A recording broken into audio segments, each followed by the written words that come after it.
Cyber ആക്രമണം താൻ വളരെ നാളായി നേരിടുന്ന ഒന്നാണെന്ന് നടി ഹണി റോസ്. എത്രയൊക്കെ അതൊന്നും നമ്മളെ ബാധിക്കില്ല എന്ന് പറഞ്ഞാലും ഒരു പോയിന്റിൽ അത് നമ്മളെ ബാധിക്കുമെന്നാണ് താരം പറയുന്നത്. സൈബർ ആക്രമണത്തിന്റെ എല്ലാ പരിധികളും ലംഘിക്കപ്പെട്ടപ്പോഴാണ് കേസ് എന്നതിലേക്ക് കടന്നതെന്നും ഹണി റോസ് വ്യക്തമാക്കുന്നുണ്ട്. സൈബർ ഇടങ്ങളിലെ കുറ്റകൃത്യത്തെക്കുറിച്ചും പലർക്കും അവബോധമില്ല. ഇതൊരു കുറ്റകൃത്യമാണ് എന്നും അതിന് ശിക്ഷ ലഭിക്കുമെന്നും പലർക്കും അറിയില്ല എന്നും ഹണി റോസ് പറഞ്ഞു വെക്കുന്നു. ബോബി ചെമ്മണ്ണൂരിനെതിരായ പരാതി പൂർണ്ണമായും ജെനുവിനായിരുന്നു. പരാതി കൊടുത്തതിന് ശേഷം തനിക്ക് അധികം സമ്മർദ്ദമില്ലായിരുന്നു. എന്നാൽ പരാതിക്ക് മുൻപുള്ള ഘട്ടം വലിയ തരത്തിൽ മാനസിക സമ്മർദ്ദം അനുഭവപ്പെട്ടിരുന്നു. പരാതി കൊടുത്തതിന് ശേഷം തനിക്കോ തനിക്കൊപ്പമുള്ളവർക്കോ എന്തെങ്കിലും തരത്തിലുള്ള ഭീഷണിയോ മറ്റോ നേരിടേണ്ടി വന്നിട്ടില്ല എന്നാണ് താരം പറയുന്നത്. എന്നെ സംബന്ധിച്ചിടത്തോളം ഞാൻ ഈ സൈബർ അറ്റാക്ക് നേരിടാൻ തുടങ്ങിയിട്ട് കുറെ നാളായി. നിങ്ങളിൽ പലരും എന്നോട് ചോദിച്ചിട്ടുണ്ട്, എന്തുകൊണ്ടാണ് പ്രതികരിക്കാത്തത്, അതൊന്നും നിങ്ങളെ ബാധിക്കാത്തത് കൊണ്ടാണോ എന്ന്. ഞാൻ അത് അതിൻ്റെതായ രീതിയിൽ പുച്ഛിച്ച് തള്ളുന്നു എന്നാണ് പറയാറുള്ളത്.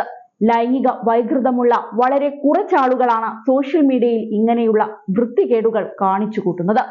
അങ്ങനെയുള്ള ആളുകളെ നമ്മൾ അഡ്രസ് ചെയ്യേണ്ട ആവശ്യമില്ല.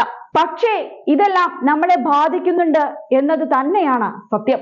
ഇങ്ങനെയുള്ള ബുള്ളിങ്, സ്ലട്ട് ഷെയ്മിങ് എല്ലാം നമ്മളെ ഭയങ്കരമായി ബാധിക്കും. ഇതിന് എന്ത് ചെയ്യാം എന്നുള്ള ചിന്തയും നമ്മുടെ മനസ്സിൽ പലപ്പോഴും ഉണ്ടായിട്ടുണ്ട്. ഒരു അവബോധം കൂടി സൃഷ്ടിക്കണം എന്നുള്ളതായിരുന്നു. ഒരു നിയമനിർമ്മാണം എന്നതിലേക്കൊക്കെ എത്തിപ്പെടണമെന്ന് ആലോചന വന്നതാണ്. ഇപ്പോഴത്തെ കേസിന്റെ സാഹചര്യം പറയുകയാണെങ്കിൽ അതിലേക്ക് നമ്മൾ എത്തിപ്പെടുകയാണ്. എന്നിട്ടും നമ്മൾ റിക്വസ്റ്റ് ചെയ്യുകയാണ് അത് ആവർത്തിക്കരുത് എന്ന്. അതൊന്നും നമ്മുടെ കയ്യിൽ നിൽക്കുന്നില്ല എന്ന് വന്നപ്പോഴാണ് കേസുമായി മുന്നോട്ടു പോകാം എന്ന് കരുതിയത്. ഒരു പരിധിവരെ എന്നെ വലിച്ച് അതിലേക്ക് കൊണ്ടുപോയതാണ്. സൈബർ ഇടങ്ങളിലെ ക്രൈമിന്റെ ഗൗരവം പലപ്പോഴും ആളുകൾ മനസ്സിലാക്കുന്നില്ല. ഒരു ഫോൺ കയ്യിലുണ്ടെങ്കിൽ എന്ത് വൃത്തികേടും എഴുതാം, ആരും ഒന്നും ചെയ്യില്ല എന്നൊക്കെയാണ് വിചാരിക്കുന്നത്. എന്നാൽ അതൊരു ക്രൈമാണ് എന്നും അതിന് ശിക്ഷ ലഭിക്കുമെന്നും ഒരു മെസ്സേജ് പോലെ ആളുകളിലേക്ക് കൊടുക്കണമെന്നും എനിക്ക് ഭയങ്കര ആഗ്രഹമുണ്ടായിരുന്നു. ബോബി ചെമ്മണ്ണൂരിനെതിരായ കേസ് വേണ്ടിയിരുന്നില്ല എന്ന് ഒരിക്കലും തോന്നിയിട്ടില്ല. സൈബർ ആക്രമണം ഒരുപാട് നേരിടേണ്ടി വന്നിട്ടുള്ള ആളാണ് ഞാൻ. അതുകൊണ്ട് തന്നെ PR വർക്ക് എന്താണെന്ന് കണ്ടാൽ മനസ്സിലാക്കാൻ എനിക്ക് കഴിയും. ആർക്കു വേണ്ടിയും സംസാരിക്കേണ്ട കാര്യമൊന്നുമില്ല. എനിക്ക് വേണ്ടിയും അങ്ങനെ സംസാരിക്കേണ്ട ആവശ്യമില്ല.